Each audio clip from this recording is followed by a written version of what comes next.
அருட்பெருஞ்சோதி அருட்பெருஞ்சோதி தனிப்பெரும் கருணை அருட்பெருஞ்சோதி. எல்லா உயிர்களும் இன்புற்று வாழ்க, வள்ளல் மலரடி வாழ்க வாழ்க, கொல்லாவிரதம் குவளை எல்லாம் ஓங்குக, நல்லோர் நினைத்த நலம்பெறுக, நன்று நினைத்த எல்லோரும் வாழ்க இசைந்து. உலக மக்களே, அறிவார்ந்த அன்பர்களே, ஆண்மநேய ஒருமைப்பாட்டுடைய அன்பர்களே, வல்லப்பமா நமக்கு அள்ளிய திருவொற்பாவிலிருந்து அருட்பெருஞ்சோதி ஆண்டவருடைய நிலைகளையும் சுத்த சன்மார்க்கம் அருட்பெருஞ்சாண்டவரிடம் எப்படியெல்லாம் பெற்றுக்கொண்டார் என்பதையும், வல்லப்பமானவர்கள் இந்த பூலோகத்திற்கு வருவிக்க உற்று சென்னையிலே 33 ஆண்டுகள் எப்படி தோன்றும் துணையான காலகட்டங்களில் இருந்தார்கள் என்பதையும் ஒவ்வொரு பகுதிகளாக நாம் பார்த்து கொண்டிருக்கிறோம்.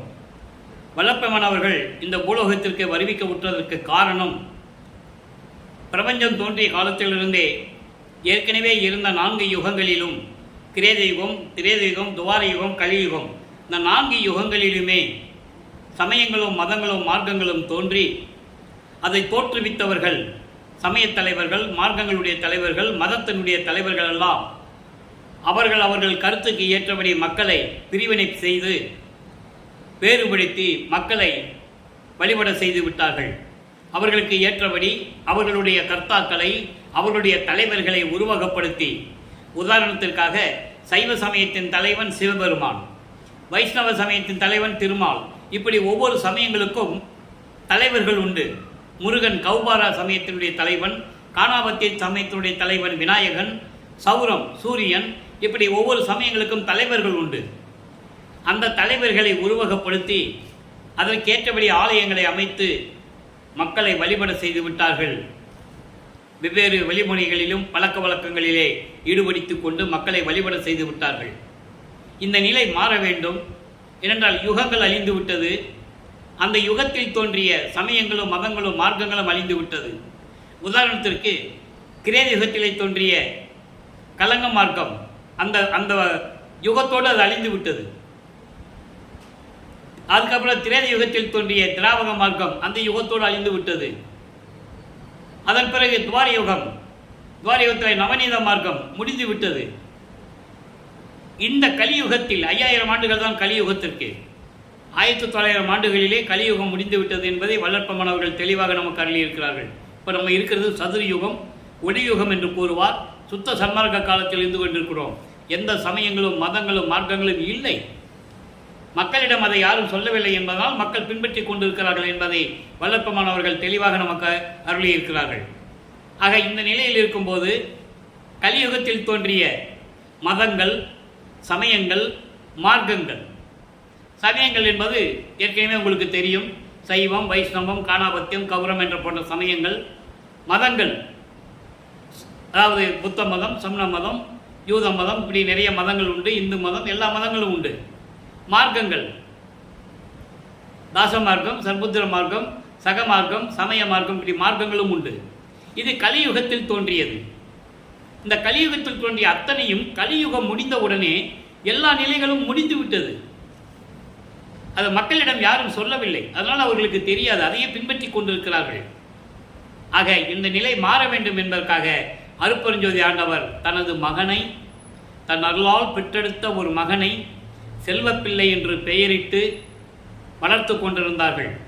காலங்கள் நெருங்கி வரும்போது, அதாவது பிரம்மன், திருமால், ருத்திரன், மகேஸ்வரனுடைய ஆயுள் காலம் முடிந்து, ஆயுள் காலம் என்பது அவங்களுடைய செயலாற்று காலங்கள், அந்த செயல்கள் முடிந்து சதாசிவம் இறுதியாக 5 தொழில்களை செய்து கொண்டிருக்கிறார். அவருக்கு 51 ஆண்டுகள் மிச்சம் இருக்கிறது. இந்த 51 ஆண்டுகளுக்கு பிறகு இந்த பிரபஞ்சத்தை இயக்க வேண்டும். அதற்கு ஒரு ஆள் வேணும். அதற்காகத்தான் தன் மகனை பெற்றெடுத்து ஒரு தாயின் வழியாக இந்த பூலோகத்திற்கு வருவிக்க செய்தார் அருட்பெருஞ்சோதி ஆண்டவர். அந்த முன்னுரையை பார்த்து கொண்டிருக்கிறோம். சிதம்பரம் அருகிலே இருக்கின்ற மருதூர் என்ற கிராமத்திலே சைவகுலத்திலே வசித்து கொண்டிருந்த ராமையா பிள்ளை சின்னையம்மையர்களுடைய இல்லற வாழ்க்கையில் இவர் இறைவனுடைய மகனாக வருவிக்க உற்றவர் என்ற நிலையை திருவொற்பாவில் இருந்து நாம் விளக்கமாக பார்த்து விட்டோம். ஏற்கனவே அவர்களுக்கு பிறந்த குழந்தைகள் 4 பேர், 2 ஆண் பிள்ளைகள், 2 பெண் பிள்ளைகள். அவர்கள் பிறந்தவர்கள். நமது பிள்ளை பெருமானவர்கள் இறைவனுடைய மகனாக வருவிக்க உற்றவர். வருவிக்க உற்றவர் என்பது இறைவனுக்கு ஏதாவது ஒரு காரியம் இந்த பூலோகத்தில் நடக்கணும்னா அவர் பார்த்து ஒரு குழந்தையை அனுப்பி வைப்பார்.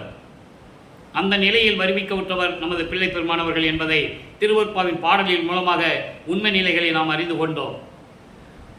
அதன் பிறகு ஒரு தாயின் கருவறையிலே இருக்கும்போது நமது பிள்ளை பெருமானவர்கள் எப்படி தந்தையினுடைய திருவிளையாடல் நடந்தது என்பதை தெளிவாக கூறியிருந்தார்கள். அந்த விளக்கங்களையும் பார்த்து விட்டோம். அதன் பிறகு 5 மாத குழந்தையாக இருக்கும்போது சிதம்பரத்திலே தனது மகனுக்கு அருட்பெருஞ்சாண்டவர் வெட்ட வெளியாக சிதம்பர ரகசியத்தை எப்படி காட்டினார் என்பதையும் தெளிவாக பார்த்து விட்டோம். அதன் பிறகு ராமையா பிள்ளை அவர்கள் காலமான உடனே, அதாவது இறந்த உடனே, அந்த அம்மையார் அவர்களுக்கு ஏற்கனவே உலகியலிலே பிறந்த 4 குழந்தைகளும் நமது இறைவனால் வருவிக்க உற்ற மகனையும் 5 குழந்தைகளையும் அழைத்து கொண்டு பொன்னேரி அருகில் இருக்கின்ற சின்னக்காமனம் என்ற கிராமத்திற்கு செல்லுகிறார்கள். அங்கே சில காரணங்களால் அங்கே வசிக்க முடியவில்லை, இருக்க முடியவில்லை. அதன் பிறகு சென்னையிலே வந்து குடியேறுகிறார்கள். அவர்கள் குடியேறிய பகுதி ஏழுகணர் பகுதியில் இருக்கின்ற வீரசுவாமி தெருவில் இருக்கின்ற ஒரு வீட்டிலே குடியேறுகிறார்கள். இப்போ நமது குழந்தை இறைவன் வளர்ந்து கொண்டிருக்கிறார். பள்ளியில் சேர்க்க வேண்டிய காலம் வந்துவிட்டது. பள்ளியில் சேர்க்கிறார்கள். இதுதான் முன்னுரை. பள்ளியில் சேர்த்து விட்டார்கள். அங்கே பள்ளியில் படிக்க முடியாது என்று சொல்லி வந்து விட்டார். காரணம், அங்கே இறைவனுடைய திருவிளையாடல் நடக்குது. தனது மகன் இந்த உலகியல் படிப்பை, இந்த சந்தை படிப்பை எந்த ஆசிரியரிடமும் கற்றுக்கொள்ளக்கூடாது. இரண்டாவதாக, தனது மகன் யாரையும் குருவாக ஏற்றுக்கொள்ளக்கூடாது. தனது மகன் காவி உடை அணியக்கூடாது. இந்த 3 நிலைகளிலும் இறைவனுடைய திருவிளையாடல் நடந்து கொண்டிருக்கிறது. ஏனென்றால் சுத்த சன்மார்க்கத்துக்கு வந்த பிறகு அதனுடைய ஆடை வெள்ளாடை என்ற நிலை அப்போ அவங்களுக்கு தெரியாது. அதன் பிறகு இறைவனுடைய திருவிளையாடல் என்ன என்பதை அவங்களுக்கு புரியும். இப்போ இந்த நிலையில் இருக்கும்போது அருட்பெருஞ்சாண்டவருடைய திருவிளையாடல் 1/1/1823 ஆண்டு தொடங்குகிறது. 30/1/1874, அதாவது 51 ஆண்டுகள் இறைவனுடைய திருவிளையாடல் நடக்குது. திருவிளையாடல் 8 ஆண்டுகளாக பிரித்து தன் மகனுக்கு அருளை கொடுத்து கொண்டிருக்கிறார் அருட்பெருஞ்சோதி ஆண்டவர். இப்போ இவர் 8 ஆண்டுகள் முடிந்தவுடனே அவருக்கு ஏற்பட்ட இடர்கள், துன்பங்கள், துயரங்கள் நிறைய உண்டு. நமது குழந்தை இறைவன் 8 வயதிலேயே எல்லா துன்பங்களையும் துயரங்களையும் அனுபவித்துக் கொண்டிருக்கிறார். காரணம், அவர் யார் என்று அவருக்கு தெரியாது. ஏன் இந்த உலகத்தில் பிறந்தோம் என்ற நிலையில் அவர் இருந்து கொண்டிருக்கிறார். பள்ளிக்கூடத்தில் சேர்த்து ஒரு பிள்ளை படிக்க முடியலைன்னா அந்த வீட்டில் எவ்வளவு பிரச்சனைகள் இருக்குன்னு நமக்கு தெரியும். அந்த நிலையை அனுபவித்துக் கொண்டிருக்கிறார்கள் நமது குழந்தை இறைவன் பிள்ளைப்பெருமானவர்கள். அப்போ தான் அவருக்கு ஒரு தனிமையான இடம் தேவைப்படுகிறது. கந்தகோட்டம் என்ற ஒரு இடத்திலே இருக்கிறார். அங்கே முருகன் கோயில் இருக்கிறது. அங்கே போய் அமர்ந்து கொள்ளுகிறார். எல்லாரும் தூங்கின பிறகு வீட்டுக்கு போகிறது, தூங்கி எந்திரிக்கிறதுக்கு முன்னால் அங்கே போய் சேர்ந்து உட்கார்ந்துகிறது. இந்த நிலையில் இருந்து கொண்டிருக்கிறார். அப்போது ராமலிங்கம் எங்கன்னு காண தேடுறாங்க. உலகியலிலே அவருக்கு வைத்த பெயர் ராமலிங்கம். மருதூர் பக்கத்திலே பின்னலூர்னு ஒரு கிராமம் இருக்குது. அங்கே ராமலிங்கேஸ்வரர் கோயில் இருக்குது. அதான் அவங்களுக்கு குலதெய்வம். அங்கே வச்சு ராமலிங்கன் பேர் வச்சு மொட்டை போட்டு காது குத்தி கடுக்காம போட்டாங்க. இந்த சைவ சமயத்திலே அந்த சமயங்களில் என்ன பழக்க வழக்கங்கள் இருக்கிறதோ எல்லாம் முடிச்சுட்டாங்க. இப்போ நமது பிள்ளை பெருமானவர்கள் 8 ஆண்டுகள் வரைக்கும் தான் யார் என்ற தெரியாத நிலையில் இருந்து கொண்டிருக்கிறார். 9வது ஆண்டு பிறக்கிறது. அதாவது 2வது 8. 9வது ஆண்டு பிறக்கும்போது அருட்பெருஞ்சாண்டவர் தன் மகன் முன் எழுந்தருளி, மகனே, அஞ்சாதே, கவலைப்படாதே, நீ என் மகன், நீ என் மூத்த மகனடா, என் குலமகன்.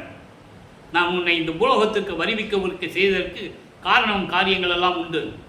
உன்னால் நிறைய காரியங்கள் நடக்க வேண்டியது இருக்கிறது. அதற்கு உனக்கு முன்பருவம் பின்பருவம் காட்டி உனக்கு நான் அருள் செய்வேன். தற்போது ஞானத்தை பெற்றுக்கொள் என்று சொல்லி தன் மகனுக்கு ஞானத்தை கொடுத்துவிட்டு மறைந்து விடுகிறார். அதன் பிறகு நமது பிள்ளை பெருமானவருக்கு ஒரு மறைப்பு நிலை ஏற்படுகிறது. மறைப்பு நிலை என்பது தான் யார் என்ற ஒரு நிலை, கடவுளுடைய மகன் என்று தெரிந்த பிறகும் கூட சில பிரபஞ்சத்தின் உண்மைகள் அவருக்கு மறைக்கப்பட்டிருக்கிறது. அந்த காலகட்டங்களில் சமயங்களும் மதங்களும் மார்க்கங்களும் சூழ்ந்திருந்த காலகட்டங்களில் இவர் சைவ குலத்தில் இருந்து வருவிக்க உற்றதனால் சைவ சமயத்தின் தலைவனாகிய சிவபெருமானை வழிபட்டு கொண்டிருக்கிறார். சிவபெருமானை நமச்சிவாய என்றும் சிவாய நம என்றும் ஓம் சிவாயா என்றும் உடம்பெல்லாம் திருநீர் பூசிக்கொண்டு, ஆனால் அது சைவ சமயத்தின் அடையாளம். உத்திராட்சி மணியை கழுத்தில் மாட்டிக்கிட்டு நமச்சிவாயா நமச்சிவாயான்னு சொல்லி சிவபெருமானை வழிபட்டு கொண்டிருக்கிறார். இறைவன் வந்து ஆட்கொண்ட பிறகு பாடுகின்ற பாடல்கள் பாடுகின்ற ஆற்றலை பெற்றுக் கொள்கிறார். பாடல்களை பாடுகிறார். 1ஆம் திருமுறை உருவாகிறது. 8 பதிகங்கள், 712 பாடல்கள். அப்போது 1ஆம் திருமுறை உருவாகிறது. நாம் ஏற்கனவே திருவருள் முறையீடு, வடிவொலி மாணிக்க மாலை என்ற பதிகத்தில் இருக்கின்ற பாடல்களை அத்தனையும் பார்த்து விட்டோம். அருட்பெருஞ்சோதி ஆண்டவருடைய திருவிளையாடல் என்ற பதிவுகளிலே 400 வீடியோ நம்ம போட்டிருக்கோம். நீங்கள் நம்ம யூடியூப்பில் பார்த்துக்கலாம். இப்போது பதிகம் 4 சிவனே சிவன்பா. அதில் சிவபெருமானை பற்றி எப்படி பாடுகிறார், சிவபெருமானை பற்றி எப்படி சிவபெருமானிடம் முறையீடு செய்கிறார் என்ற விளக்கங்களை பார்த்து கொண்டிருக்கிறோம். மொத்தம் 100 பாடல்களை கொண்டது. இதுவரை 62 பாடலுடைய விளக்கங்களை பார்த்துருக்கோம். இன்றைக்கி 63வது பாடல் சிவனேச வெண்பா. பாடல் நல்லா கவனிங்க. இப்போ வல்லப்பமானவர்கள் 9வது ஆண்டிலிருந்து 12 ஆண்டுகளுக்குள் இருந்து கொண்டிருக்கிறார்.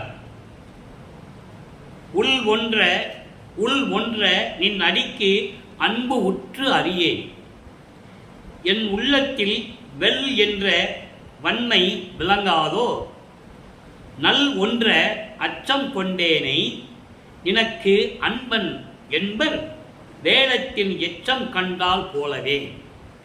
இது பாடல். இறைவா, நீ இந்த பூலோகத்திற்கு வருவிக்க செய்துவிட்டு உனது மகன் என்று கூறி மறைந்து விட்டாய். நான் பல துன்பங்களையும் துயரங்களையும் அனுபவித்துக் கொண்டிருக்கிறேன். உனது திருவடிக்கு அன்பு கொண்டவனாக நான் இல்லை. என் மனம் ஒரு நிலையில் இல்லை.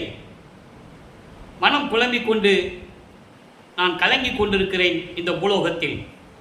அப்படிப்பட்ட நிலையில் என் உள்ளத்தில் கொடிய இரக்கமில்லாத தீமைகள் எல்லாம் வந்து வந்து செல்லுகின்றதே, உனக்கு தெரியாதோ? எப்படி கேட்குறாரு பாருங்க. பூலோகத்துக்கு வரவழைச்சிட்டேன். 8 ஆண்டுகள் வரைக்கும் என்னை பள்ளிக்கூடத்துலேயும் படிக்க விடலை.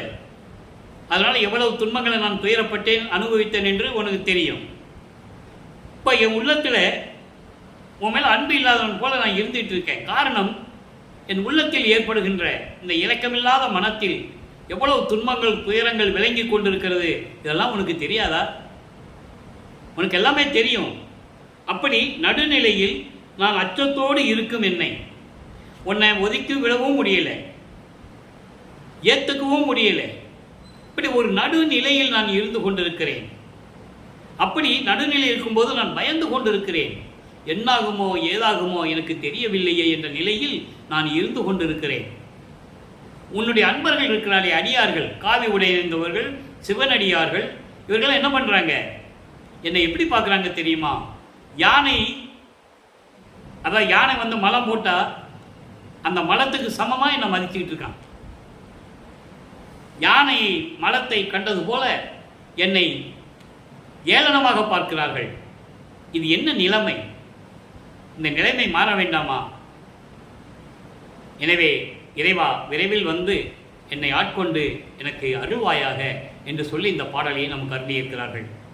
இந்த நிலை வரும்போது பிள்ளைப்பெருமான் அவர்கள் 9வது ஆண்டிலிருந்து 12 ஆண்டுகளுக்குள் இருந்து கொண்டிருக்கிறார். இப்படியே நிலை தொடர்ந்து கொண்டிருக்கிறது. 13வது ஆண்டு தொடக்கத்தில் இவர் ஞானத்தை பெற்றுக்கொண்டார் அல்லவா?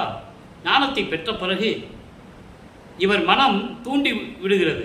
திருவொற்றியூருக்கு போகலாம் வா, திருவொற்றியூருக்கு போகலாம் வா என்று சொல்லி மனம் தூண்டுகிறது. மனம் தூண்டுகிறது என்று சொல்வதை விட அங்கே இறைவன் திருவிளையாடல் நடந்து கொண்டிருக்கிறது. எனது மகனை எப்படியாவது திருவொற்றியூருக்கு அழைத்து செல் என்று மனதை தூண்டி விடுகிறார் அருட்பெருஞ்சோதி ஆண்டவர். இதெல்லாம் அவருக்கு தெரியாது. தற்செயலாம் நடக்கிற மாதிரி அவர் ஒரு குழந்தை இறைவன். அவருக்கு என்ன தெரியும்? 13 வயசு, 13 ஆண்டு. அவருக்கு என்ன தெரியும்? அப்போது கால் வலிக்க நடந்து செல்லுகிறார் திருவொற்றியூருக்கு. தாங்கள் தங்கியிருந்த பகுதியிலிருந்து, அதுக்கு பேர் வள்ளலாரன்னு பேர், அங்கிருந்து திருவொற்றியூருக்கு கால் வலிக்க நமது குழந்தை இறைவன் நடந்து செல்லுகிறார். அங்கே மனதிடம் எப்படி மனதை தேற்றி மனதை சமாதானப்படுத்தி எப்படியெல்லாம் என்னோடு திருவொற்றியூருக்கு வா என்று சொல்லுகிறார் என்பதை பாடலின் மூலமாக பார்த்து கொண்டிருக்கிறோம். பதிகம் 36 நெஞ்சை தேற்றல் என்ற பதிகத்திலே 10வது பாடல். 2ஆம் திருமுறை உருவாகிறது. நான் ஏற்கனவே கூறியது போல 113 பதிகங்கள், 1207 பாடல்கள். இதுவரை 35 பதிகங்களை விளக்கங்களை நம்ம பார்த்துட்டோம். 36வது பதிகத்தில் இன்னைக்கு கடைசி பாடல் 10வது பாடல். இந்த வள்ளலார் ஊழியன் 5 வருடங்களாக திருவொற்பாவுடைய விளக்கங்களை கூறுவதற்காக இறைவனின் தயவையும் கருணையும் பெற்று இறைவனிடம் விளக்கங்களை பெற்று கூறிக்கொண்டிருக்கிறேன். காரணம், இது ஒரு சிறந்த பணியாக நான் எடுத்து செய்து கொண்டிருக்கிறேன். வல்லப்பமானவர்களை இந்த வருவிக்கூற்றுதலிருந்து அவருடைய நிலையை யாருமே எடுத்து சொன்னதில்லை. பொதுப்படையாக பேசினார்களே தவிர வல்லப்பமான் இறைவனுடைய மகனாக வருவிக்க விட்டார் என்றும் அவர் எப்படியெல்லாம் சைவ சமயத்தை சார்ந்து கொண்டிருக்கும் போது அவருடைய நிலை எப்படியெல்லாம் இருந்தது என்பதையும் உலக மக்களுக்கு யாரும் சொல்லவில்லை. காரணத்தினால் நான் இந்த பணியை சிறப்பாக எடுத்துக்கொண்டு இறைவனின் தயவோடு நான் இதை செய்து கொண்டிருக்கிறேன். இப்போ அந்த பாடலை பாருங்கள், மனதை எப்படி சமாதானப்படுத்துகிறார். கெடுக்கும் வண்ணமே பலர் உனக்கு உறுதி கிளத்துவார், அவர் கெடுமொழி கேளேல். மனதிடம் சொல்லுகிறார், கெடுக்கும் வண்ணமே பலர் உனக்கு உறுதி கிளத்துவார், அவர் கெடுமொழி கேளேல். அடுக்கும் வண்ணமே சொல்லுகின்றேன், என்னை நீ அம்மையும் இம்மையும் அகண்டிடையாமையினால் தடுக்கும் வண்ணமே செய்திடேன். ஒற்றி தளத்திற்கு இன்று என்னுடன் வருதி, மடுக்கும் வண்ணமே வேண்டியெல்லாம் வாங்கி ஈகுவன், வாழ்வி என் நெஞ்சே. மனதிடம் சொல்லுகிறார். அதாவது மனமே, என் மனமே, உன்னை கெடுக்கின்ற வகையில், உனக்கு கெடுக்கின்ற வகையில் இந்த வஞ்சகர்கள் பல உறுதிமொழி கொடுப்பார்கள். அதையெல்லாம் நம்பாதே, உன்னை கெடுத்து விடுவார்கள் மனமே. அதையெல்லாம் நம்பாதே. உன்னை கெடுக்கும் வகையில் ஆசை வார்த்தைகளை சொல்லுவார்கள். அதையெல்லாம் மனதில் வைத்து நீ கெட்டு போகாதே, அதெல்லாம் கேட்காதே. ஏன் சொல்கிறேன்னா, உன்னை அன்போடு அணைத்து சொல்லுகிறேன். என்னை நீ அம்மையும் இம்மையும் அகன்றிடையாமையினால், நீ என்னோடையே இருக்கிற, பல யுகங்களாக நீ என்னோடு இருக்கிற. அம்மை என்பது இதற்கு முன்னால் இருந்தது, இம்மை என்பது பூலோகத்தில் இப்போ இருக்கின்ற நிலை. அம்மை என்பது இதுக்கு முன்னால் இருந்த நிலைகள். இதை உலகிலே சொல்லுவார்கள், முப்பிறவி இப்பிறவி என்று சொல்வார்கள். வல்லப்பமானுக்கு முப்பிறவி இப்பிறவிலாம் கிடையாது. அதனால தான் இந்த விளக்கம் வேறு மாதிரியே சொல்லணும். அம்மை என்பது முற்பிறவி, இம்மை என்பது இப்பிறவி என்று அகராதியிலே பொருள் இருக்கும். நாம் அந்த பொருளை எடுத்துக்கொள்ளக்கூடாது. வல்லப்பமானுக்கு எல்லா யுகத்திலையும் இருந்தவர். அவர் என்ன சொல்கிறாரு, நீ அந்த யுகத்திலையும் சரி, இப்போ இந்த பூலோகத்திலையும் சரி, நீ என் கூடயே இருக்கிற.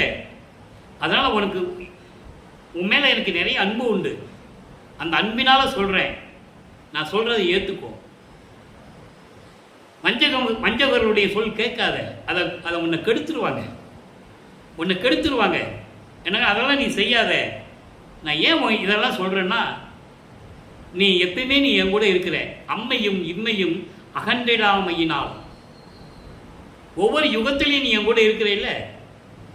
அப்போது ஒவ்வொரு யுகத்திலும் நீ இருக்கிற. அதனால் அந்த அன்பில் சொல்கிறேன்.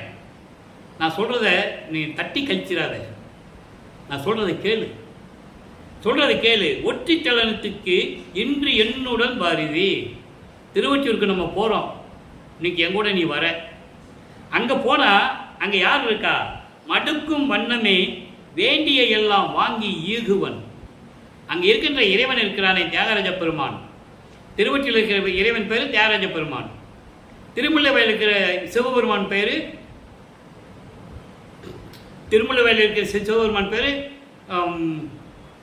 நல்ல பேர் மறந்துச்சு திடீர்னு. திருவள்ளித்தாயத்தில் கந்தன், மாசிலாமணி. திருமலை வாயில் இருக்கிற பேர் மாசிலாமணி. அப்படி ஒவ்வொரு இடத்துக்கு ஒரு பேர் இருக்குது. மதுரையில் சொக்கநாதன், இப்படி ஒவ்வொரு இடத்துக்கு ஒரு பேர் உண்டு. திருவொற்றியில் இருக்கிற பேர் தியாகராஜ பெருமான். அதனால் மனமே, நீ மற்ற சொல்கிற கேட்காத, உன்னை கெடுத்துருவாங்க. நான் ஏன் என் அன்போடு உங்ககிட்ட சொல்கிறேன்னா, நீ இப்போ மட்டும் என் கூட இல்லை, பல யுகங்களாக என் கூட இருந்துகிட்டு இருக்கேன். அம்மையும் இம்மையும் பல யுகங்களாக என் கூட இருந்துகிட்டு இருக்கேன். அந்த அன்பில் சொல்கிறேன். நான் சொல்கிறத கேளு. நான் சொல்கிறதை தடுத்து பேசாத. திருவொற்றியூருக்கு போவோம். அங்கே திருவொற்றியூரில் இருக்கின்ற தியாகராஜ பெருமானை வழிபடுவோம். அவர் என்ன கொடுக்குறாரோ அதை அப்படியே வாங்கி நான் உனக்கு கொடுத்துட்றேன். நீ வாழ்க, என் மனமே நீ வாழ்க என்று சொல்லி மனதை தேற்றுகிறார். இதன் மூலம் நாம் வல்லப்பமான் என்ன சொல்கிறாருன்னா, மனதை ஒருநிலைப்படுத்த வேண்டும். மனம், சித்தம், புத்தி, அகங்காரம் போன்ற அந்த காரணங்களை முதலிலே அடக்க வேண்டும். அந்த நிலையில் இருக்கும்போது தனது மனம் ஒரு நிலையில் இல்லாமல் இறைவனுடைய மகன் என்று தெரியும், இறைவனுடைய அருளை பெற முடியவில்லை, என்னாகுமோ ஏதாகுமோ என்று பயந்து கொண்டிருக்கிறார். இந்த நிலையில் அலைபாய்ந்து கொண்டிருக்கின்ற மனதை ஒருநிலைப்படுத்துகிறார். மனதை ஒருநிலைப்படுத்தி மனதிடம் சமாதானம் செய்கிறார். நீ எங்கேயும் அலையாத மனமே, உனக்கு கெடுத்துருவாங்க வஞ்சக வார்த்தைகள் எல்லாம் சொல்லி அவங்க கொடிய வார்த்தைகளை நீ கேட்காத. நீ என்ன வழியே இருக்கிற காலங்காலமாக, அந்த அன்பில் சொல்கிறேன் நான். நீ என் கூட திருவொற்றியூருக்கு வா, இறைவன் என்ன சொல்கிறார், என்ன கொடுக்குறாரோ அது அப்படியே உனக்கு நான் தரேன், நீ வாழ்க என் நெஞ்சே என்று சொல்லி இந்த பாடலையும் கருளியிருக்கிறார்கள். இப்போ வல்லப்பமானவர்கள் இந்த பூலோகத்திற்கு வருவிக்க உற்று 16 ஆண்டுகள் நிலையில் இந்த நிலையில் இருந்து கொண்டிருக்கிறார்கள். இன்னும் நம்ம நிறைய விளக்கங்கள் கொடுக்க வேண்டியது இருக்குது. ஒரே நாளில் எல்லாம் சொல்ல முடியாது. அதனால தான் பிரித்து பகுதி வரையாக உங்களுக்கு இறைவன் அருளால் நான் உங்களுக்கு சொல்லிகிட்டு இருக்கேன். ஏன்னா வல்லப்பமானவர்கள் வருவிக்க உற்று 203 ஆண்டுகள் ஆகியும் கூட அவர் நிலைகள் எப்படி இருந்தது என்று யாரும் சொல்லவில்லை. நான் ஏற்கனவே கூறியிருக்கிறேன், திருவருட்பாவை பற்றி பேசும்போது மற்ற நூல்களை பற்றியோ மற்ற தலைவர்களை பற்றியோ நான் பேசுவதில்லை. காரணம், சில இடங்களில் உதாரணத்துக்காக சொல்ல வேண்டியது இருக்கிறது. இப்போ அதாவது சைவ சமய நெறியை பரப்பியவர்கள் திருநாவுக்கரசர், திருஞான சம்பந்தர், சுந்தரன், வாதவூரான் என்ற மாணிக்கவாசகர் இவர்களெல்லாம் இருந்தார்கள். இறைவனை பற்றி பாடினார்கள், சைவ சமயத்தை பரப்பினார்கள். அந்த காலகட்டங்களில் சைவ சமயத்துக்கு நிறைய எதிர்ப்புகள் இருந்தது. சமண மதம், புத்த மதம் போன்ற மதங்கள் எல்லாம் நிறைய எதிர்ப்புகள் இருந்தது. இறைவன் அருளால் அவர்கள் சைவ சமயத்தை பரப்பினார்கள். அவர்கள் சைவ சமயத்தின் தலைவனாகிய இறைவனை, சிவபெருமானை இறைவனாக ஏற்றுக்கொண்டார்கள். அவர்கள் பாடியதையெல்லாம் எப்படியெல்லாம் இறைவனிடம் பாடினார்கள் என்ற நிலைகளையெல்லாம் உலக மக்களுக்கு சொன்னார்கள். மக்களுக்கு தெரிந்தது. தேவாரம், திருவாசகம், பெரிய புராணம் போன்ற புராணங்களை சொன்னார்கள். சிலப்பதிகாரம், மணிமேகலை போன்ற காவியங்களை சொன்னார்கள். மக்களுக்கு தெரிந்தது. திருவருட்பாவை பற்றி யாரும் சொல்லவில்லை. வல்லப்பமானவர்கள் 9வது ஆண்டிலிருந்து இந்த பூவுலகத்திற்கு வருவிக்க உற்று எப்படியெல்லாம் இருந்தார் என்ற விளக்கத்தை உலக மக்களுக்கு சொல்லியிருந்தால் உலக மக்கள் அவரை இறைவனாக ஏற்றுக்கொண்டிருப்பார்கள். யாரும் சொல்லவில்லை. இவரும் மனிதர்களோடு 51 ஆண்டுகள் தோன்றும் துணையாக மனிதர்களுடைய உலாவிக் கொண்டிருந்தார் என்ற நிலையை மட்டும் சொன்னார்களே தவிர அவர் இறைவனுடைய மகன் என்றும் அவருடைய ஆற்றல்களை எல்லாம் யாரும் மக்களிடம் சொல்லவில்லை. அதனால்தான் திருவருட்பாவினுடைய விளக்கங்களை எடுத்து இந்த வள்ளலார் ஊழியன் உங்களுக்கு விளக்கி கொண்டிருக்கிறேன்.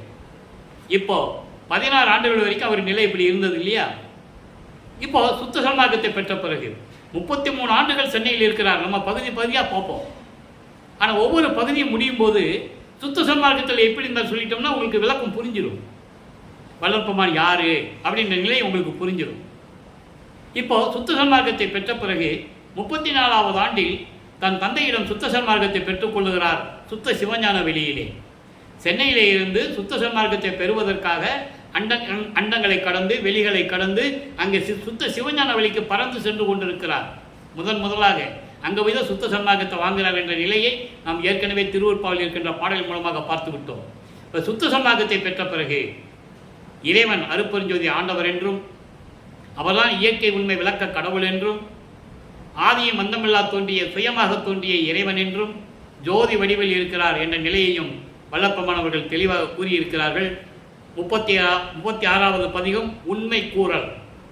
எப்படி 2வது திருமுறையிலே 36வது பதிகத்திலே நமது பிள்ளைப்பெருமானவர்களுடைய நிலை என்ன, சுத்த சன்மார்க்கத்தை பெற்ற பிறகு 36வது பதிகத்திலே இருக்கின்ற நிலை என்ன என்பதை உலக மக்களுக்கு விளக்கி சொல்ல வேண்டும். அது இந்த வள்ளலார் ஊழியருடைய கடமை. இப்போ பாருங்க என்ன சொல்றார் பாருங்க. அங்கே என்ன சொன்னார், உன்னை தேவையாத அதாவது தேவையில்லாத வஞ்சக மொழியில் சொல்லி உன்னை கெடுத்துருவாங்க, நீ அதெல்லாம் கேட்காத. ஏன்னா நீ ஒவ்வொரு யுகத்திலையும் என் கூட இருக்கிற, அந்த அன்பில் சொல்கிறேன். அதை தீயவர்கள் கெட்டவர்கள் எல்லாம் வஞ்சகமாக சூழ்ச்சியாக பேசி உன்னை கெடுப்பாங்கன்றதான் சொன்னார். அதை நம்ம பார்த்துட்டோம். அதே நிலையை சுத்த சன்மார்க்கத்தை பெற்ற பிறகு எப்படி சொல்கிறார் நல்லா கவனிங்க. கருத்து உரைக்கின்றவர் கழித்து உரைக்கின்ற காலை இது என்றே கருத்து உள் அறிந்தே. முதல்ல பாடலை சொல்லிடுறேன், அதுக்கப்புறம் விளக்கம். நிறுத்து உரைக்கின்ற பல் நேர்மைகளின்றி நீடொளி பொற்பொது நாடகம் புரிவி. செருத்து உரைக்கின்றவர் தேர்வதற்கு அறியீர், சிற்றவையீர் என சேர்ந்திடல் வேண்டும். சிற்றவையீர் என்னை சேர்ந்திடல் வேண்டும். அறுத்து உரைக்கின்றேன் நான் பொறுத்திட மாட்டேன், அருப்பெருஞ்சோதியில் ஆணை நுண்மீதே. அங்கே மனசுக்கிட்ட என்ன சொல்கிறாரு? மனதிடம் உன்னை வஞ்சக வார்த்தை சொல்லுவாங்க, உன்னை சூழ்ச்சி பண்ணி உன்னை கெடுத்துருவாங்க, யார்கிட்டையும் நீ நம்பாத அப்படின்லாம் சொல்லுவார் இல்லையா? இங்கே என்ன சொல்கிறாரு? கருத்து உரைக்கின்றவர் கழித்து உரைக்கின்ற காலை இது என்று கருத்து உள் உணர்ந்தேன், அறிந்தேன். கருத்து உரைக்கின்றவர் இந்த சமயங்களையும் மதங்களையும் மார்க்கங்களையுடைய நெறிகளை பின்பற்றி கொண்டு வந்தபடி, அதாவது விதண்டாவாதம் செய்து கொண்டிருக்கின்றவர்கள் எல்லாம் விதண்டாவாதம் செய்து கொண்டு சினத்தோடு கோபத்தோடு இருக்கின்றவர்கள் எல்லாம் இப்போ மகிழ்வோடு இருக்கின்ற நேரம் வந்துவிட்டது என என் உள்ளம் அறிந்தேன். காரணம், மக்கள் சுத்த சன்மார்க்கத்தை பற்றி தெரிந்து கொண்டார்கள். அருட்பெருஞ்சோதி ஆண்டவர் நீதான் இறைவன் என்று தெரிந்து கொண்டார்கள். அதனால் ஏற்கனவே விதண்டாவாதம் செய்தவர்கள், சமயங்களையும் மதங்களையும் மார்க்கங்களையும் பின்பற்றி கொண்டிருந்தவர்கள், கோபமாக சினத்தோடும் விதண்டாவாதம் வாதம் செய்து கொண்டிருந்தவர்கள் எல்லாம் இப்பொழுது மகிழ்வோடு பேசுகின்ற நிலை வந்துவிட்டது. அது இதுதான் சமயம், காலை இது. காலை இதுன்னா நேரம். இந்த நேரம் வந்துவிட்டது என்று என் உள்ளம் அறிந்தேன். அப்போ சுத்த சன்மார்க்க காலம் தொடங்கி வந்து கொண்டிருக்கிறது என்ற நிலையை இங்கே கூறுகிறார். அப்படிப்பட்ட நிலை வந்துவிட்டது. நிறுத்து உரைக்கின்ற பல் நேர்மைகளின்றி நீடொளி பொற்பொது நாடகம் புரிவீர். அதாவது குறிப்பிட்டு சொல்லும் அளவிற்கு, அதாவது எடுத்து சொல்லுகின்ற அளவிற்கு சிறப்பான நிலையில் இருக்கின்ற மெஞ்ஞான நிலையோடு, மெஞ்ஞான நிலையில் இறைவன் மெஞ்ஞான நிலையில் இருக்கின்றவன். இந்த பிரபஞ்சத்தில் தோன்றிய அத்தனை பேரும் ஞான நிலையில் இருந்திருக்கிறார்கள். கர்ம சித்தி, யோக சித்தி. ஞான சித்திக்கு யாரும் வந்ததில்லை. ஞான சித்தியை பெற்றவர் வல்லப்பெருமான் ஒருவர் தான் அருட்பெருஞ்சோதி ஆண்டவருக்கு பிறகு. அதனால தான் சொல்லுவார், 64வது பதிகம் திருவுந்தி அவர்களே 10வது பாடலிலே சொல்லுவார், முத்தியை பெற்றேன் அம்முத்தியினால் ஞான சித்தியை உற்றேன் என்று உந்திப்பற, சித்தன் ஆனேன் என்று உந்திப்பற. எல்லாமே முத்தியோட போயிட்டாங்க. அவங்களுக்கு தெரியாது, சுத்த சன்மார்க்கம் தெரியாது. அதனால அவங்களுக்கு மரணமில்லா பெருவாழ்வு இல்லை. அதனால முத்தி அடைஞ்சு போயிட்டாங்க, ஜீவ சமாதி அடைஞ்சு போயிட்டாங்க. நான் அடுத்த நிலைக்கு வந்து விட்டேன், எனக்கு தெரியும், அதனால் ஞான சித்தியை பெற்றுக்கொண்டேன். தெளிவாக சொல்றார். அகவல்லே சொல்லுவார், முத்தி என்பது நிலை முந்துரு சாதனம் அத்தகை என்ற அருட்பெருஞ்சோதி. முத்தி என்பது ஒரு நிலைதான், அதுக்கு மேல் ஒரு படிநிலை இருக்கிறது. அடுத்த பாட்டிலே சொல்லுவார், சித்தி என்பது நிலை சேர்ந்த அனுபவம், இறைவனுடைய நிலை சேர்ந்த அனுபவம் சித்தி என்பது. அதான் கடவுள் நிலை அறிந்து அம்மயமாகக்கூடிய நிலை. ஏம சித்தி, சாகா கல்வி, தத்துவங்களை நிக்கரம் செய்தல், அதன் பிறகு கடவுள் நிலை அறிந்து அம்மயமாதல், ஞானத்தில் ஞானம். ஞான சரியிலிருந்து தொடங்குகிறது மரணமில்லா பெருவாழ்வு. இந்த சரியை கிரியை யோகம் என்ற 12 நிலைகளும் சமயங்களையும் மதங்களையும் மார்க்கங்களையும் சார்ந்தது. எவ்வளவோ விளக்கங்கள் இருக்குது திருவருட்பாவிலே. என்னால் அப்படியே தொடர்ந்து சொல்ல முடியும், நமக்கு நேரம் பெற்றவில்லை. பன்மார்க்கம் கடந்தேன் என்று சின்னம்பிடி, 12 மேல் நின்று சின்னம்பிடி. 12 நிலை வரைக்கும் சமயங்களுடைய நிலை, மதங்களுடைய நிலை, மார்க்கங்களுடைய நிலை, அது முத்தி நிலை, அவ்வளோதான். ஞான சரியிலிருந்து தொடங்குகிறது மரணமில்லா பெருவாழ்வு. ஞான சரியை, ஞான கிரியை, ஞானத்தில் யோகம், ஞானத்தில் ஞானம். அந்த நிலையில் அதான் சொல்றாரு, பல் நேர்மைகள் இன்றி, அதாவது எல்லா உண்மைகளுக்கும் அடிப்படையாக பொய் இல்லாத மெஞ்ஞான நிலையோடு பேரருள் ஒளி வீசிக்கொண்டிருக்கின்ற சத்திஞான சபையில் இருந்து கொண்டு திருவிளையாடல் செய்து கொண்டிருக்கிறேன். நாடகம் புரிவி. நாடகம் என்பது திருவிளையாடல். என்கிட்ட திருவிளையாடல் செஞ்சிட்டு இருக்கேன். நீ இந்த பூலோகத்துக்கு வரவழைச்சி 33 ஆண்டுகள் சென்னையில் இருக்க வச்சு, என்னை சமயங்களிலும் மதங்களிலும் மார்க்கங்களில் ஈடுபட வச்சு, அதுக்கப்புறம் பொய் என்று சொல்லும் மகனே என்று என்னை சொல்ல வச்சு, இந்த நிலையில் திருவிளையாடல் செய்து கொண்டிருக்கிறாய். சுத்த சன்மார்க்க காலம் விளங்கி கொண்டிருக்கிறது. இதுக்கு முன்னாலெல்லாம் விதண்டாவாதம் பேசி கொண்டிருந்தவர்கள், கோவப்பட்டு சினம் கொண்டவர்கள் எல்லாம் இப்போ மகிழ்வோடு பேசுகின்ற மகிழ்வோடு பேசுகின்ற அந்த நிலை வந்துவிட்டது, அந்த நேரம் வந்துவிட்டது என்று சொல்லுகிறார். அப்படிப்பட்ட இறைவன் நல்லா கவனிச்சுக்கணும். அங்கே என்ன சொல்லுவார்? திருவொற்றியூருக்கு போவோம் வா, அங்கே தியாகராஜ பெருமானை வழிபடுவான்லாம் சொல்லுவார் இல்லையா மனதிடம். அங்கே அருளை எல்லாம் பெற முடியாது. ஆனால் சுத்த சன்மார்க்கத்தை பெற்ற பிறகு இவருடைய நிலை மாறிவிடுகிறது என்பதை இந்த பாடலின் மூலமாக நீங்கள் அறிந்து கொள்ளலாம். ஆக இந்த நிலை இருக்கும்போது அடுத்து சொல்ல பாருங்க, செருத்து உரைக்கின்றவர் தேர்வதற்கு அறியீர். செருத்து உரைக்கின்றவர்கள் வந்து சமயங்களையும் மதங்களையும் மார்க்கங்களையும் பின்பற்றி கொண்டு அதன் பழக்க வழக்கங்களில் ஈடுபட்டு கொண்டு மூட நம்பிக்கையில் இருந்து கொண்டு அறியாமையில் இருந்து கொண்டு எதற்கு கோபப்படுகிறோம் என்று தெரியாமல் கோபப்பட்டு கொண்டு இப்படிப்பட்டவர்களுக்கு அறியாத முடியாத நிலையில் இருக்கின்ற இறைவன் தேர்வதற்கு அவங்களால இறைவனை பார்க்க முடியாது. பிரம்மன் திருமாலே இன்னும் அற்புதஞாண்டவரை பார்க்கல, தெளிவா பாடல சொல்றாரு. ஏன்னா அவங்களால பார்க்க முடியாது. பூத்திடும் அவனும் காத்திடும் அவனும் புல் விலங்கு ஒரு கோடு நேடியும் ஏத்திடும் முடியும் கூத்திடும் அடியும் இன்னும் காண்கில பாட்டில் இருக்கு. பிரம்மனும் திருமாலும் புல்லுனா பறவை, அன்னப்பறவை, விலங்குனா பன்றி. பிரம்மன் வந்து அன்னப்பறவையாகவும் திருமால் பன்றியாகவும் உருவம் எடுத்து இன்னும் இறைவனுடைய திருமுடியையும் அடியும் பார்க்க முடியவில்லை. தெளிவா சொல்றார். எத்தனையோ பாடல்கள் உண்டு. இதெல்லாம் உலக மக்களுக்கு இந்த பிரபஞ்சத்தின் உண்மையை கூறியது வல்லப்பமானவர்கள். அதனால்தான் அவர் வருவிக்க உற்றவர். அப்படிப்பட்ட இறைவன் யாருக்கும் அறிய முடியாத இறைவன் என்று சொல்லுகிறார். டோட்டலா மொத்தமா சொல்றார். வானவர்கள் தேவர்கள் யாராக இருந்தாலும் சரி, அப்படிப்பட்ட நிலையில் இருக்கின்ற இறைவனே சிற்சபையில் திருவிளையாடல் செய்து கொண்டிருக்கின்ற இறைவனே, என்னை சேர்ந்திடல் வேண்டும், என்னோடு நீ கலந்து கொள்ள வேண்டும் கூப்பிடுறார். நீ வா பூலோகத்துக்கு.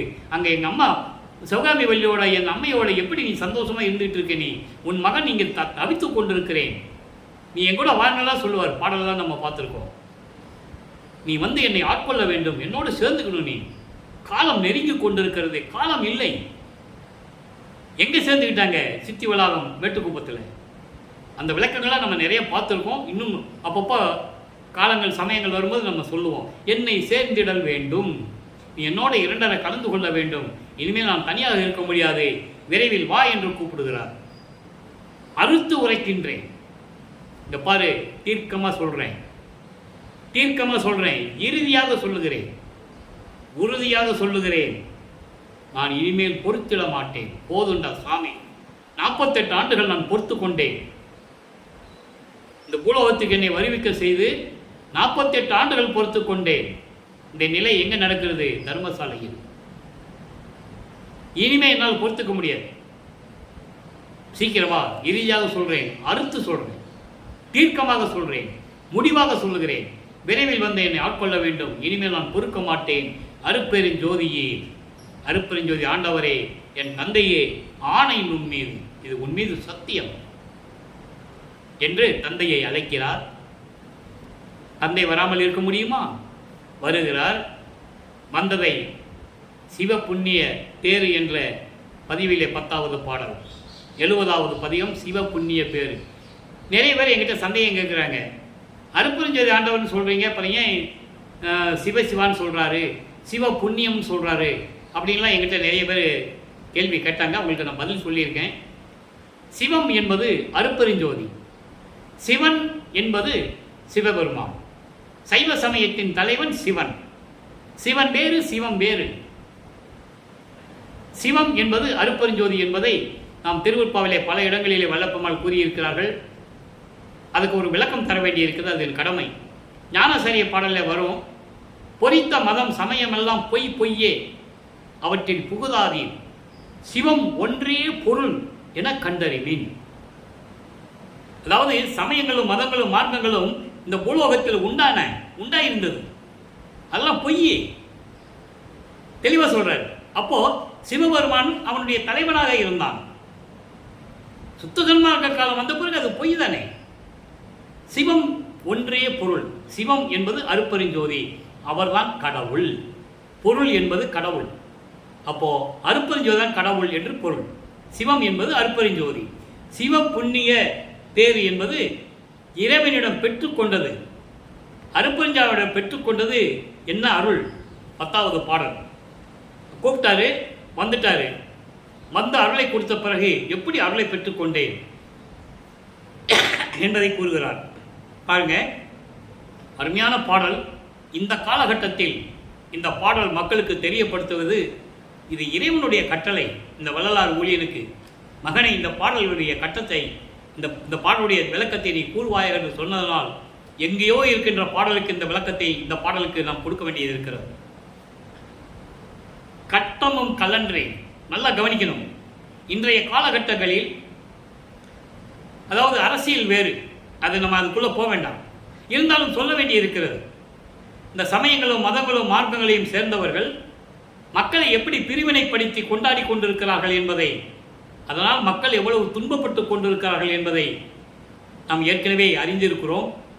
அதை இந்த பாடலிலே கூறுகிறார். கட்டமும் கலன்றே, கவலை விட்டு ஒழித்தேன், கலக்கமும் தீர்ந்தன, பிறவி சட்டமும் கிழித்தேன், தூக்கமும் துறந்தேன், சாவையும் நோவையும் தவிர்ந்தேன், சிட்டமும் அடைந்தேன், சிற்றவை உடையான் செல்வ, நல்லா கவனிக்கணும், செல்வ மெய்ப்பிள்ளை என்று ஒரு பேர் பட்டமும் தரித்தேன். நான் 5 வருடங்களாக சொல்லி கூறிக்கொண்டிருக்கிறேன். இறைவன் வல்லப்பெருமான் அவர்கள் அருப்பஞ்சாண்டுடைய மகன், அவர் தந்தை அவருக்கு செல்வப்பிள்ளை என்று பெயரிட்டார். ஏனென்றால் இந்த விளக்கங்களை உலக மக்களுக்கு மறைத்த உண்மையை, திருவருட்பாலிக்கின்ற உண்மையை உலக மக்களுக்கு தெரியப்படுத்த வேண்டும். செல்வ மெய்ப்பிள்ளை, உண்மையான மகன். சமயங்களிலும் மார்க்கங்களிலும் எத்தனையோ பேர்கள் தோன்றினார்கள் இல்லையா? இவர் இறைவனுடைய மகனாகவே வருவிக்கப்பட்டவர், செல்வப்பிள்ளை, மெய்ப்பிள்ளை என்று ஒரு பெயரும் தரித்தேன், எனக்கு இது போதும், புண்ணிய தவம் பழித்ததுவே. பாடலுடைய விளக்கம் பாருங்க. கட்டமும் கலன்றே. கட்டம் என்ன கட்டம்? சமயங்கள், மதங்கள், மார்க்கங்கள் எல்லாத்தையும் தூக்கி போட்டன. தேவையில்லை, அது உலக மக்களுக்கு அது தேவையில்லை, தூக்கி போட்டுட்டேன். அதனால் கவலையை விட்டு ஒழித்தேன், கலக்கமும் தீர்ந்தன, பிறவி சட்டமும் கிழித்தேன். பிறவின்னு ஒரு சட்டம் இருந்ததில்லை, அந்த சட்டத்தை நான் கிழிச்சு எறிஞ்சிட்டேன். அந்த பழக்க வழக்கத்தை தூக்கி எறிஞ்சிட்டு எனக்கு பிறவி இறப்பு இல்லை, எதுவுமே இல்லை, பிறப்பு இறப்பு இல்லை. அதனால் தூக்கமும் துறந்தேன். இறைவனுக்கு தூக்கம் கிடையாது. பசிக்கு சாப்பிட்டு தூங்கி மலம் ஜலம் கழிக்கின்றவன் இறைவனாக முடியாது. அவன் எவ்வளவு பெரிய தவசியா இருந்தாலும் சரி, எவ்வளவு பெரிய தவம் இருந்தாலும் சரி, மலஞ்சலம் கழிக்காதவனே இறைவன். தூங்கக்கூடாது இறைவன். தூக்கம் துறந்தேன், சாவையும் நோவையும் தவிர்த்தேன், மரணமில்லா பெருவாழ்வை பெற்றுக்கொண்டேன், நோயிற்ற வாழ்வில் இருந்து கொண்டிருக்கிறேன், சிட்டமும் அடைந்தேன். சிட்டம் ஒரு தகுதியை அடைந்தேன், சுத்த சன்மார்க்கத்தை அடைந்தேன். சுத்த சன்மார்க்கம் அடைந்ததனால் இவ்வளவு லாபம் எனக்கு கிடைத்தது. சிற்றவை உடையான், சிற்றவையில் இருக்கின்ற இறைவன், அவனுடைய செல்வப்பிள்ளை என்று ஒரு பட்ட பெயரும் எடுத்துக்கொண்டேன், பட்டம் தரித்தேன். எனக்கு அந்த பேர் வந்துருச்சு, இறைவனுடைய மகன் என்ற ஒரு பேர். எவ்வளவு அருமையாக சொல்றாரு. இது போதும், நான் பண்ணிய தவம் பழித்ததுவே. ஆக இறைவனை கூப்பிடுறாரு, இறைவன் வந்து அருளை கொடுக்கிறாரு, அதை உலக மக்களுக்கு தெரிவிக்கிறார்.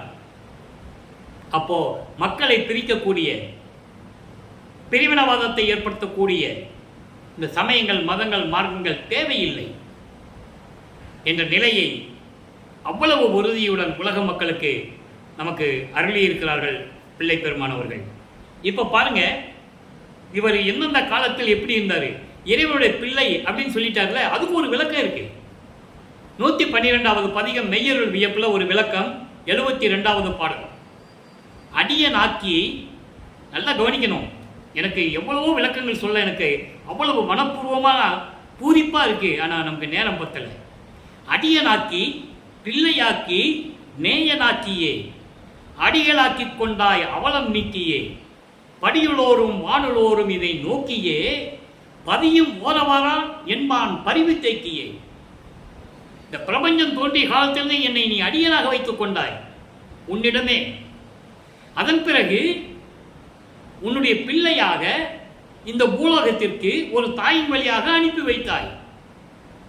காரணம், உயிரிலிடத்தில் நண்பனாக இருக்க வேண்டும், உயிர் இரக்கத்தோடு உலக மக்களுக்கு உயிரிலிடத்தில் இரக்கம் காட்ட வேண்டும் என்பதற்காக என்னை உயிரினங்களுக்கு நண்பனாக்கி விட்டாய்.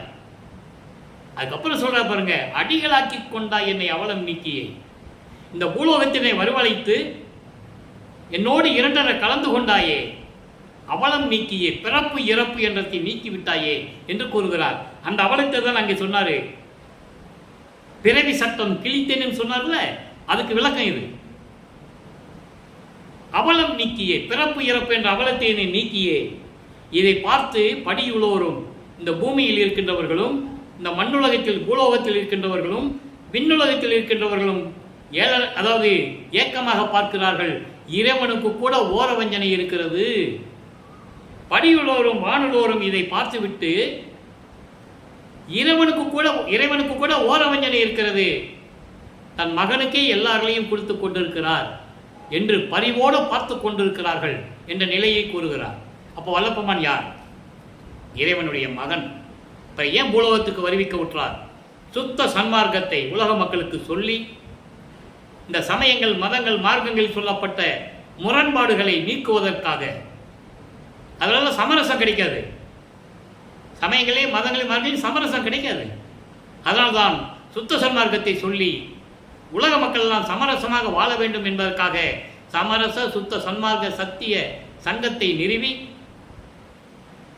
51 ஆண்டுகள் இந்த பூலோகத்திலே இருந்து, அதன் பிறகு அருட்பெருஞ்சாண்டவர் தான் பிரிந்த சக்தியோடு அவருடைய ஒரு சக்தியை, ஒரு பகுதியை தான் மகனாக கொண்டு வந்து பூலோகத்தில் உலாவ விடுறார். இது திருவிளையாடல், இறைவனுடைய திருவிளையாடல். ஆக அப்படியெல்லாம் உலாவ விட்டு இறுதியாக தான் பிரிந்த சக்தியோடு தன் மகனோடு அருட்பெருஞ்சோதி ஆண்டவர் வந்து இரண்டரை கலந்து அருட்பெருஞ்சோதி ஆண்டவர் ஆகிறார்கள்.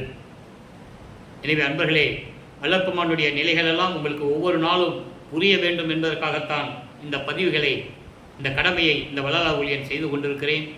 தினமும் நீங்கள் இந்த பதிவை பாருங்கள்.